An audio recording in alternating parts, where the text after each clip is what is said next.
Welcome, everybody. We are into the busy fall sports season. We are underway here for 2023. Joining us now is Phil Stacey, the executive sports editor of the Salem News. I'm Bill Newell with MSONewsSports.com. We may have Matt Williams joining us here in a few moments, but we want to get on and get going and talk a bit about the fall football season with everyone here. And Phil, I wanted you to tell us about the football section. It's available Thursday in the Salem News. It's a pull-out section, I'm sure. And so tell us what, folks have got to get that. You got to go out and get that on Thursday. I hope so. Yeah. Yeah. I mean, let's sell some papers on it. Yeah. Let's sell some papers here while we're here. But Phil, what's in this year's football pull-out? Well, lot of stuff, a lot of names, a lot of facts, figures, previews for the 15 teams in our readership area, as well as Manchester, Essex, and Gloucester from the Gloucester Times.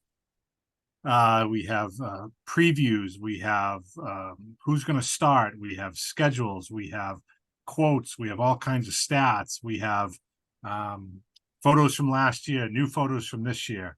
There's a lot of good stuff in there. And then if you look in the paper itself, this is like a supplement inside the paper, but in the actual sports section itself, Matt Williams and I have had fun the last couple of years doing what we call like a crystal ball, where we take 2 days, the day before the season starts and the day of the season, and just kind of have a little bit of fun trying to look into the future, so to speak, and see what we transpire seeing, who might lead the area in rushing, who might have the most receiving yards, who's going to have the stingiest defense, which lineman should you be looking out for, things like that. So it's a lot of football. I mean, that's what people love. People love all sports, but people love high school football. People gear up for it. People get excited for it. So we try to bring them the best that we can. It certainly was different this year without having Gene DePlasto as part of it, as well as Nick Kukru, who's no longer working for our company, took another job. So a little more work for us, but that's fine. We were able to pull it all together. Matt Williams, of course, did an incredible job.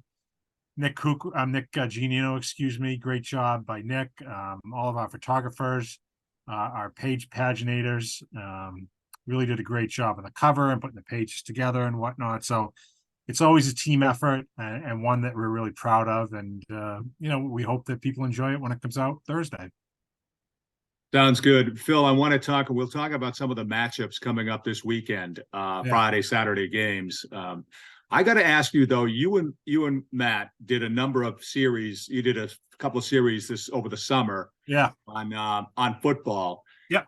Our website, we did a series of interviews with coaches where we asked them about their playing days and their transitioning into coaching. And we learned stuff I never knew about some of these guys, for sure. Yeah, there was some good stuff in there.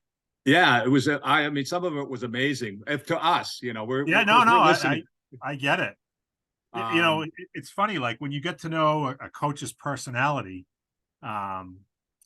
sometimes it's very different than Joe Smith, the football coach, and then Joe Smith, just the regular person who likes, some guy likes NASCAR, another guy likes cooking, another guy, serves as a, Eucharistic minister on the weekends or something. Could be anything. That's the cool stuff to find out. You're right. I mean, I went over to football practice in Marblehead last week, to give you an example, to one of the spots I visited. And Jim Rudloff and I love talking music with each other, bands we've seen and clubs we've been to and stuff like that. We must have talked for over an hour before we even got to the football stuff. So to me, and is Rita going to be interested in that? Probably not. But to me, I like knowing that stuff about somebody. You have a connection with them, and you kind of go from there. Well, let me follow up with two quick notes. So Rudloff, one of the things that stand out in all of the interviews that we did, and I don't know why it does, but it does. But I asked them about what was a impactful game in their lives, whether as a player or a coach, when you learn something about football in some context. And he stated a game that he scouted once, a Wayland game a number of years ago, which changed his thinking on offenses, and he just saw this team. I think it was Wayland, but it was fascinating to me. You know, a lot of coaches have a lot of different, very good stories, but it's interesting how he could single out this game. And I get it. You know, it just changed his thinking about offenses. He was a defensive kind of guy before, but he, you know, in other words, good with the spread offense that Dembowski had. I Yeah, think it was right, this right, Wayland right. team you know, kicked it up a couple of notches. And the other story that I was, you know, you mentioned music or cooking or something like that. This is many years ago. I did a feature with Stan Bondalevich, the legendary Swampscott football coach, where when I was at the radio station, I went to his house and we did a feature on him. He cooked Thanksgiving dinner at his house. I mean, this is crazy that he's He the coach did? of the football. Yes, he was coaching Wow. football on Thanksgiving Day for Swampscott or Bishop Fenwick, wherever he was at the time. Yeah. And he was in charge of cooking dinner at his house. I mean, I just can't imagine that. But he was really into it. But anyway, just some I'm strange more on stuff. the other Not end of it. strange, but different. I'm on the eating end of those things. I'm not on the cooking end.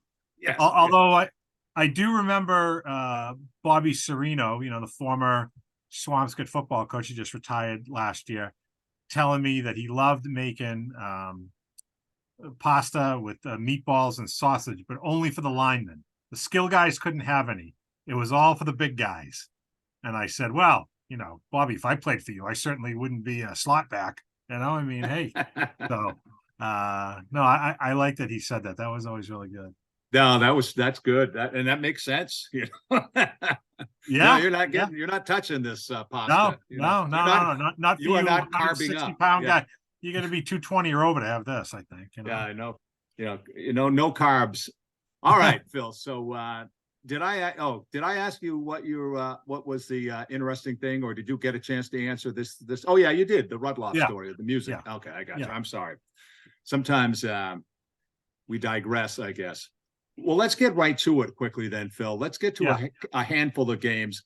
You know, I think one of the marquee games I think there were a lot of good games actually yeah. I this do too. weekend, I do which is too. interesting. But one of them, St. John's Prep, Division I state champions. They're going down to Marshfield, playing a strong D2 team. Marshfield, Yeah, always tough. right. And down there, 7 o'clock Friday night. And I talked to Brian St. Pierre this week, and he's confident about his team. He's lost some key guys off of Yeah, he last did. year's team, but he's got a very positive outlook, understated, but positive outlook for the Prep this year. Well, you know what? That's another team I also visited during practice. I didn't get out to see everybody, obviously, but I went out to 4 or 5 practice days at different places, and I watched the Prep. And I think Brian has reason to be optimistic. Yeah, you know, they lost a lot of flash and dash. You know, guys who went on to Division One. One guy at Georgia, another guy at Rutgers. You know, lost their best running back, lost their entire secondary. But this is St. John's Prep. You know, I mean, there's 7 dozen guys out there practicing every day. Tons of depth, tons of skill. Other guys are ready to step in. I mean, it's not like the guys who aren't the marquee guys there aren't excellent players in their own right. They're just ready now to step up and shine. Some of those guys, see what they can do. I really liked what they have up front. I think they got a terrific line, big, beefy, athletic, fast. I think what you're going to see is they're going to be able to run the ball quite well between Cam LaGrassa and Dylan Aliberti, among some other guys. I think they're going to have another big target to throw to in Mason McSweeney on the outside. And of course, Marquise Avery, I should say, from Lynn, as their big wideout this year, among other guys. I think the defense is going to be really, really good, especially that front seven.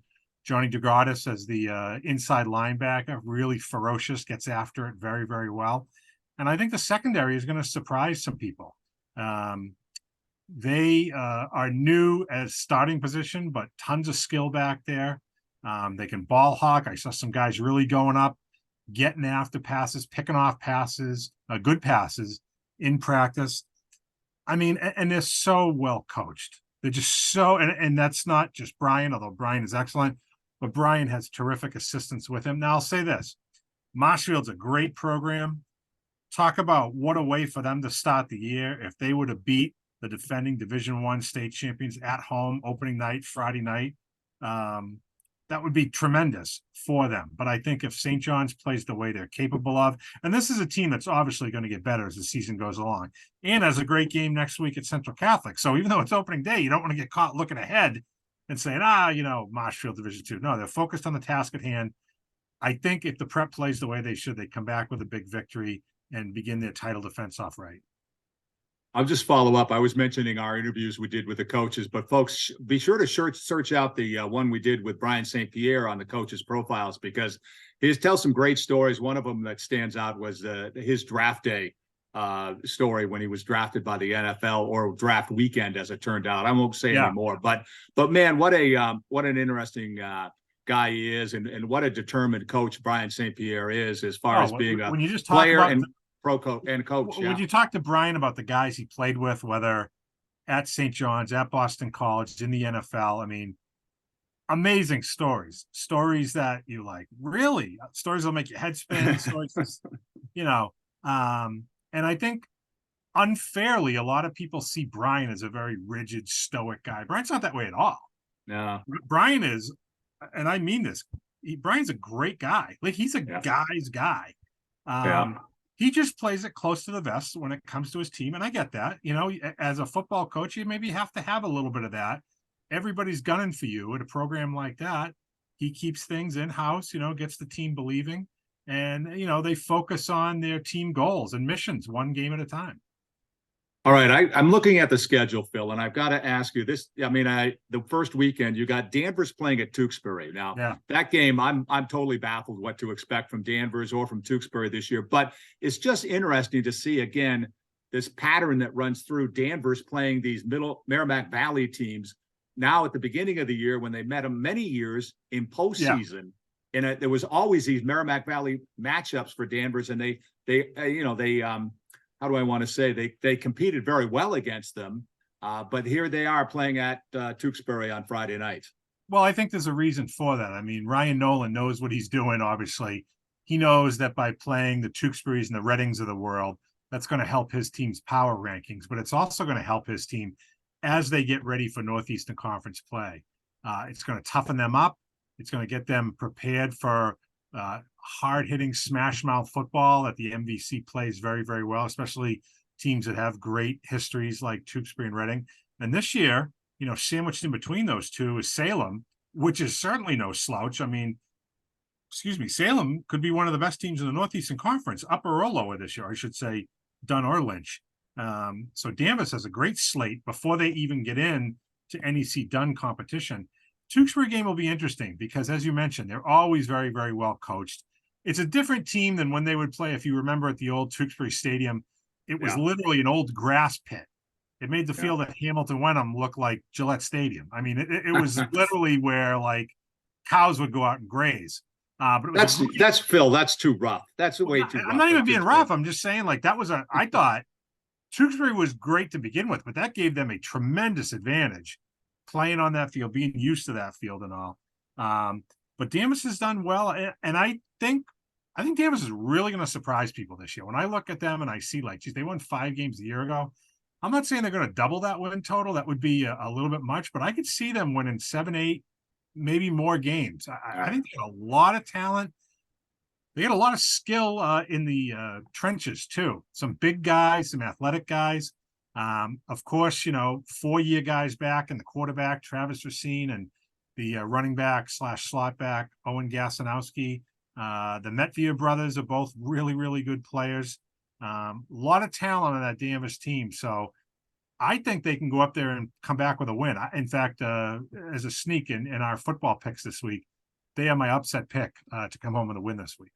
Yeah, I just didn't know what Danvers had back, to be honest with you. But I agree with you. I mean, they've always surprised up there. I mean, in other words, they usually outperform their expectations when they play these kinds of games. It seems like with the Merrimack I think Valley that started with, if you go way back, with John Sullivan, he had some great teams there for a while. But then Sean Terrio, when he came on board, had some strong teams, and Ryan was his defensive guy. And it's really kind of taken off since Ryan took over a few years back. And he's built them to, I think, in a team in his image, a tough, smack you in the mouth kind of team that wants to run over you, wants to run through you. and wants to make sure when you're hit as an offensive player, if one of the defensive guys hits you, you remember it.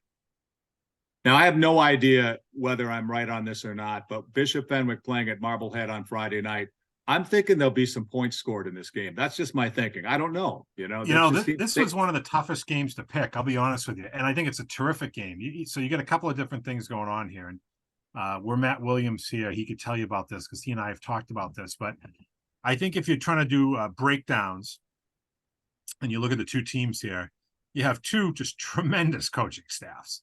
I mean, let's just say, and I don't want to name everybody on both sides, but you have Rudloff and Giardi from the Marblehead side. You get Dave Woods and Dave Dugan on the Fenwick side. Those are two of your best head and assistant coaches in the entire region right there, matching wits against each other.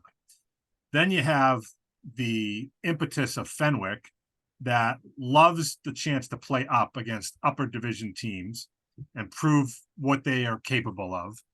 You have a Fenwick team that, unless some miracle happens, which I don't see happening at this point, in the early stages of September, they're not going to the playoffs because of the MIA ban against the school. So they're going to go out and look to just take no prisoners. I mean, all season, every game is going to be a Super Bowl for them. We're not going to the playoffs, huh? Okay, well, we're going to smash you if we get the chance. And you have Marblehead, which lost its running back in Connor Cronin, one of the best players in the region last few years, lost their quarterback, Miles O'Neill, who has transferred down to an elite prep school in New Jersey and has already linked up with Texas A&M. And they've lost a boatload of really good seniors. So I think Marblehead still has strength on the line. Fenwick probably has a little bit of an edge going in skill positions. Who wins that battle? Who makes the adjustments? Who's going to have the upper hand? Who's going to surprise, come out of nowhere and maybe make a big play? Is it Anthony Nichols for Fenwick? Is it Andy Palmer for Marblehead? And I'm just throwing names out here, but I think this really sets up to be a great game one way or the other. I would think, as you said, a lot of points, and I also think it's going to be close. This is not going to be a blowout. Yeah, I would agree with that. You mentioned those two assistant coaches, Giardi and Dugan, for Marblehead and Bishop Fenwick. You guys did a feature on assistant coaches. You got to just share that with us because it's so important. Because football teams, it's a football program. Those are programs right there. Yeah. And programs have coaches, not just head coaches, but they have very talented assistant coaches. And you did a feature on that this week. Yes, that was Matt Williams again. I have to say, and I've told him this, and if he were here, I would say it. I'll say it anyway. It's important that he knows it. And I think it's important other people know it. He has been phenomenal over the last month. I mean, Willie is talented in his own right. He's an excellent writer. He loves North Shore sports. I mean, he is a guy who works beyond what a 40-hour sports writer should do. And he took this project on his own as like a countdown to kick off and wanted to come up with his own ideas. I said, let me take some of it off your plate. No, I got it. I want to do it. I said, okay. And he's come up with great stuff every single day as we gear up to the football season. So that is all him. He deserves all the kudos he gets for that stuff. Hey, you know what? You put yourself out on a limb when you do that stuff. It's hard to say, well, the best, 5 assistant coaches are blah, blah, blah. And then you have, 60 other guys are like, hey, what about me? Come on, man, what about me? So you put yourself out there for that, but that's why Willie's as great as he is. It's not meant to knock anybody else. It's just pointing out guys he feels are at the top of their game and make the programs what they are. We can't go over all the teams and all of the games here, Phil, but you mentioned Salem just a moment ago. I just want to follow up and share with our listeners. I happened to go over to the Brewer, which is Salem, which is exhibition or, exhibition game, preseason scrimmage, earlier this summer. And I was just so impressed with the organization that they put into that and making it happen to honor Coach Ken Perone, who coached both the Brewer Witches and the Salem Witches. And, the thing is, and you were mentioning, Phil, how good is this Salem team? They're playing Arlington on Friday night at home. Yep. And I guess what are you hearing about that game? Well, I mean, I think the sky's the limit for Salem. It makes me laugh too. When you were talking, I was drinking out of my my water container here. They always give me a hard time because they hate orange. Like literally, they hate orange over in Salem. Yeah. Have I told you the story that they're not allowed to say that word? You can't wear orange. No, I'm serious. Okay. Because that is Beverly's colors, and Beverly's the arch rival. So orange is a big no-no. And of course, I just grabbed an orange water bottle, probably because this one was on sale. And I don't think anything of it. I bring it over there, like, what are you doing with that? Oh, whatever. But we have a laugh over it. Anyway, I do think the sky's the limit for Salem. Oodles of talent coming back. I think there's a real hunger to up their game after a great season last year. I mean, yeah, they had a great season, but they didn't get in the playoffs. They didn't win the league. They lost a few games that they'd love to have back, against Masconom. And I don't think anybody was going to beat Peabody last year, but they'll get another crack at them this year. I think Salem wants to show last year is not an outlier. It's what they're capable of doing. And if you look at who they have back this year, Devontae Azuna, Albert Pujols, Quinn Rocco Ryan, Corey Grimes, a quarterback / linebacker, Alfred Ferroli up front, some big linemen that they have. I think Salem, for the first time in a long time, is coming into a season with real expectations, and they're not going to be satisfied with 5-6 wins. I mean, they want to go as far as they can. They want to get in those playoffs. They want to show what they can do. They got the 125th meeting with Beverly coming up this year. They haven't beaten Beverly 2 Thanksgiving games in a row. And what did I say? It was like 21 years or something like that. It's a long time. So there's a lot for Salem to play for. Now, like any team will tell you, you got to go game to game. You can't worry about Thanksgiving now. You can't worry about playing Peabody now. So they need to take care of business with Arlington. Show everybody that you're for real. You got a home game on a Friday night to open the season. Come out and take care of business. Do what you got to do right away. Take care of business and go from there. 1-0 start, get you to where you're going, an 0-1 start, and you got 1 week to get everything recalibrated. You don't want to be in that position if you're a team with high expectations. Bill, I know we don't have a lot of time, but I know a team that you cover, week to week closely is Beverly football. They're playing host on Saturday to Haverhill, 11 a.m. kickoff over at Hurd Stadium in Beverly. And of course, they struggled last year. I understand they have a few banged up injuries or something or other this year, but I still don't know that anybody's going to be out necessarily for Saturday's game. But Beverly's wants to put some W's together here this season, but Haverhill could be a very tough opponent. Yeah, I think so. I mean, Haverhill obviously comes in with a new head coach in Rob Pike, taking over after the kerfuffle they had with the program last year. So they're obviously going to want to come down, give their new coach a win in his first varsity game. They have a 3-year starting quarterback who's only a junior, played up against Beverly 2 years ago as a freshman, took some lumps. I'm sure he's looking for a little bit of redemption. But Beverly is a team that I saw during the preseason. And what I saw, this is almost funny to say, Bill, but I saw what was different this year than last year. I didn't see the coaches having to coach enthusiasm, if that makes sense. Like it didn't have to be manufactured. The players actually were enthusiastic and getting after it and congratulating each other and, cheering on big hits or cheering on when guys would break through the line or make a nice play or, beat a defender one-on-one, things like that. Last year, it seemed like the coaches had to do a lot of that work. Just one of those years. I mean, it was, we've been over it last year. I know we talked about it a lot, how flat they were and all. I think the guys on this year's team are really eager to wipe away last year, put it far in the rearview mirror, and focus on the here and now. And that starts with a win on opening day. They won 1 game last year at Hurd Stadium, so they can equal that with a win Saturday. They've got some good senior leadership on this team. Brian Kessel, the quarterback, Danny Cronin, and Brendan McCarron are all really strong captains. I think they've got some good underclassmen that are ready to step up, and they have good numbers in the younger core. So a good season this year will only help the growth of the program. I think it's an important game for Beverly. They really want to get off to a good start on Saturday and set the tone for things. I don't think anybody is, has them going to a Super Bowl or anything this year, but progress is what they're looking for. That starts with a good performance Saturday. And if that clock at Hurd Stadium shows the home team winning when the final clock goes off, that'd be a great thing for orange and black fans. Yeah, absolutely. No, but I think you're right about that enthusiasm piece and that team piece that's great to hear for sure for Beverly football.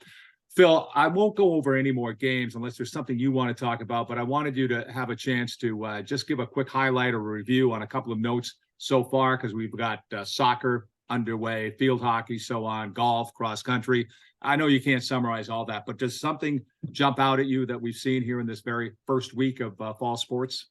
Well, I noticed, today Matt Williams was at a girls' soccer game that was, I figured would be a pretty good game, Masconomet and Beverly, and I think Masconomet just totally flexed their muscles and won 6-0. So that's a great start for the defending NEC champions there.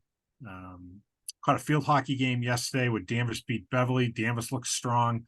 4 goal scorers there, and actually Swampscott beat one of the preseason favorites, Gloucester, 3-2. Great start for Courtney Russo and her girls in Swampscott. So they're both off to good starts. Of course, St. John's Prep boys soccer, defending state champions, has another strong squad. I think they'll be a team to look at this year. And hey, Essex Tech joining the Cape Ann League. It's Yes. official. They're in it now. Football team opens up at Newburyport Friday night. Field hockey team got their first win of the season today. So that was a good win for them by beating North Reading 3-1. So yeah, start of a new season, a lot going on. Well, Phil, we'll stop there, but I want the folks again, maybe here at the tail end of this, maybe you can mention the football preview section that is available Thursday in the paper. Yes, Salem News 2023 high school football preview section, 24 pages in your Salem News and Gloucester Times, chock full of news, names, notes, quotes, standings, schedules, photos, historical records, you name it, it's in there. And if it's not in there, let me know, and we'll make sure we get it in for next year. But it's a lot of stuff. I want to say it's can't miss. That sounds like I'm patting myself on the back, but if you like high school football, we think you'll like it. So pick it up, please. No, you got to have it. If nothing else, well, you got the stories, but you got the schedules there as well for the year and the stuff like that, and the team profiles and so on. So, Phil, why don't we stop there? I know you're very, very busy this week, and we will talk again soon. Thanks for having me, Bill. Appreciate it.